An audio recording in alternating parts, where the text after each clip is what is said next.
What up, YouTube? You see the name, so you know who it is, man. I gotta get in and get out of this video, so I'm talking all over the intro.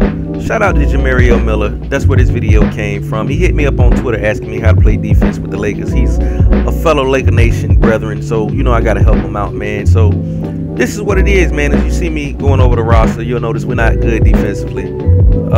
So I gotta play my game that way. You know what I'm saying? So what I like to do is for my POEs, offensively rebounding the ball, I'm gonna limit transition because we're not fast. I'd rather get back on defense, take good shots, and don't worry about the rebounds, man. That's what it is. Take good shots.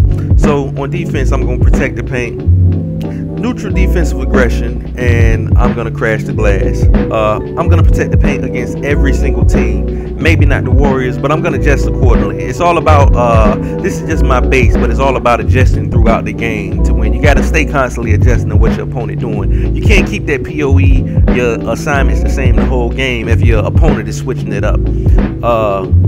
So the first thing I do before I start a game, sometimes I wait to a timeout just to fill my opponent out, but I'm always gonna go to those defensive assignments, man. And I'm gonna force anybody who can penetrate baseline, anybody who can penetrate and finish at the basket baseline, anybody who can't, I'm going to force them to the middle of the floor. And to accomplish this, I'm going to play on-ball defense. I always play on-ball, so I only set my off-ball assignments and the force direction. And the key to this is you want to double team on the perimeter. All those players I talked about who can finish at the basket and get to the basket at will, you know, you want to double team them on the drive. That's going to help with your help defense coming. Now, my non-shooters, I'm going to gap them off-ball because that's where my help going to come from. And you know, normally you're gonna do that to bigs. I tend to not, even those stretch fours who big players like Andre Bargnani or whatever. I'm not going all the way out there to guard him. I'm gonna make him kill me out there. If I got to deny the other players, if he's just a role player, I'm gonna make him kill me out there. As you just saw me force Mike Dunleavy Jr. to the middle of the floor. I want to make him finish over the top of a big. You know, I don't even want those other guys to get to the basket. And like I said, all of this is going to be accomplished from how you play on-ball defense. You know, the less you get beat, the less you got to worry about help.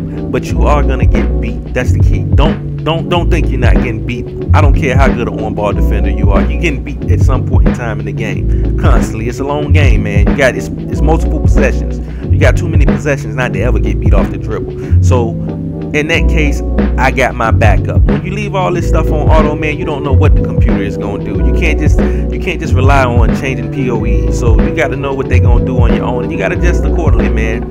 And it is what it is. You can see some of these defensive clips right here. You know, I'm trying to keep Derrick Rose out the middle.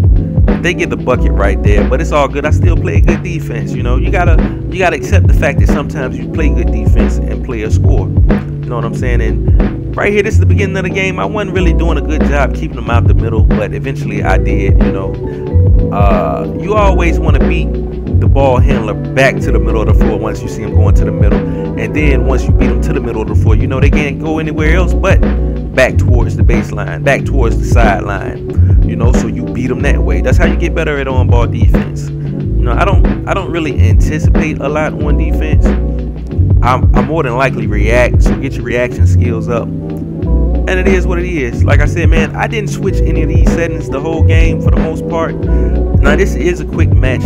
It does work during sim games, you know. You just may have to pay more closer attention to your opponents, man, because sim players are a little bit smarter, man. It is what it is. They adjust accordingly.